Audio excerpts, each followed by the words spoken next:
We've been taught to think of artificial intelligence as a weightless, frictionless intelligence, a digital mind existing entirely in the digital ether. But code does not execute in a vacuum. Behind the software is a massive industrial foundation that is as physical as any factory or steel mill. To maintain these models, we are mining tons of copper, stressing transmission lines, and burning coal to generate the massive cooling power required to keep processors from overheating. Every single prompt typed and every image generated pulls a continuous, intense stream of electricity through these physical machines. AI is not a digital miracle detached from the Earth. It is an industrial engine requiring a physical power supply that rivals heavy manufacturing. The rapid expansion of these data centers is creating a power vacuum that threatens to consume the global supply. This chart maps out baseline demand, the minimum power the grid must generate 24/7 to keep basic society functioning. The second curve, representing incoming tech demand, is projected to shoot upward. Because supply is slow to grow, these two lines are on a collision course. At this intersection, the demand for AI computation exceeds our current physical capacity to generate power. By 2026, global data center consumption is expected to reach an unprecedented volume. To understand the scale, these server farms will draw as much electricity as the entire nation of Japan. Our existing infrastructure, much of it decades old, was built for a different era. It was not designed to handle a surge of this magnitude. The grid is reaching a physical limit, and the incoming demand is creating a systemic breaking point for public utilities.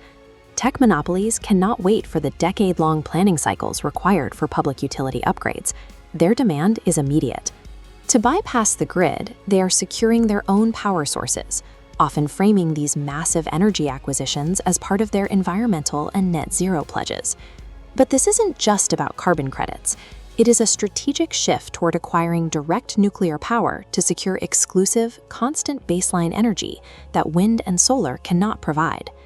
Amazon recently acquired a 960-megawatt data center campus that is physically and legally bound to an existing nuclear plant, ensuring their servers have first claim to the energy produced.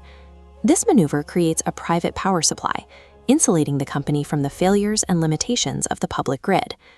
The race for energy is now so intense that simply buying access to active plants is no longer sufficient. Microsoft is now utilizing its capital to fund the restart of nuclear reactors that have been dormant for years. They are financing the reopening of the 3 Mile Island facility, a site that has been shuttered since its partial meltdown in 1979.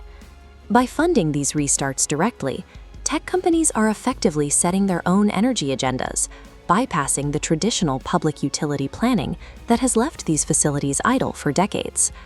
These acquisitions allow tech giants to operate as sovereign energy entities, controlling the very infrastructure they rely on. When it comes to electricity generation, it is a zero-sum game. Within any specific region, there is only a finite amount of power that can be generated and transmitted at once. Because supply is limited, every megawatt secured for a server farm is removed from the public pool. In high-density zones, tech firms have claimed nearly 100% of future power capacity before new plants are built. While local utility boards move through years of public hearings and bureaucratic delays, corporate buyers move at the speed of the market. The public is being outmaneuvered in a bidding war for their own future power supply, often before they realize the competition has begun. The consequences are local. New housing developments, hospitals, and manufacturing plants are now being pushed to the back of the line for power hookups in these high-demand zones. We are approaching a reality where residential lights flicker during summer peaks, while the data centers on the horizon remain perfectly chilled and powered.